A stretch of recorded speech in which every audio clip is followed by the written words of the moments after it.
ഈ പടത്തിന്റെ ട്രെയിലറും പ്രൊമോ മെറ്റീരിയലും ഒക്കെ കണ്ടു കഴിഞ്ഞാൽ എങ്ങനെയെങ്കിലും നാട്ടുകാരെ തിയേറ്ററുകളിൽ കയറ്റാനുള്ള ഒരു ഡെസ്പറേഷൻ ശരിക്കും കാണാൻ പറ്റും. കുറച്ച് ദിവസങ്ങൾക്ക് മുന്നേ സോഷ്യൽ മീഡിയയിൽ ട്രെൻഡിംഗ് ആയിരുന്ന മറ്റേ ജോമു സംഗതി ഇവരുടെ ട്രെയിലറിന്റെ അവസാനം ഓഡിയോ ആയിട്ട് കൊണ്ടുവച്ചിട്ടുണ്ടായിരുന്നു. അതേപോലെ ഈ അടുത്ത് ബസ്സിൽ വീഡിയോ എടുത്ത് യുവാവ് ആത്മഹത്യ ചെയ്ത സംഭവം വന്നപ്പോഴുള്ള കാര്യത്തെ വെച്ച് ഒരു പ്രൊമോ വീഡിയോ ഇവരുണ്ടാക്കിയിരുന്നു.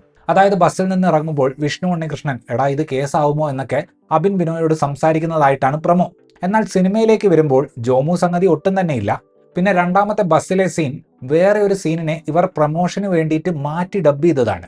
ഈ സിനിമയിൽ ഒരു ബസ് യാത്ര കാണിക്കുമ്പോൾ ഡ്രൈവർ വണ്ടി ഓടിക്കുന്നതൊക്കെ കാണിക്കുന്നുണ്ട്. ഈ പടം എങ്ങാനും ഒരാഴ്ച വൈകി റിലീസ് ചെയ്യാൻ തീരുമാനിച്ചിരുന്നെങ്കിൽ നാദിർഷ ചിലപ്പോൾ മണമുള്ള പൂനുള്ളി എന്ന പാട്ടും വെച്ച് ആ ഡ്രൈവറുടെ 2 ഷോട്ട് വിട്ട് ഒരു പ്രൊമോ അങ്ങനെ ഇറക്കിയാനെ. അമ്മച്ചി പാമ്പ് എന്നൊരു ചെക്കൻ അലറുന്ന സീനും സാക്ഷാൽ ശാന്തിവിള ദിനേശ് തന്നെ വന്ന് അഴുക്കച്ചക്കൻ തന്തയേക്കാൾ മോശം എന്ന ഡയലോഗ് പറയുന്ന സീനും ഈ പടത്തിലുണ്ട്.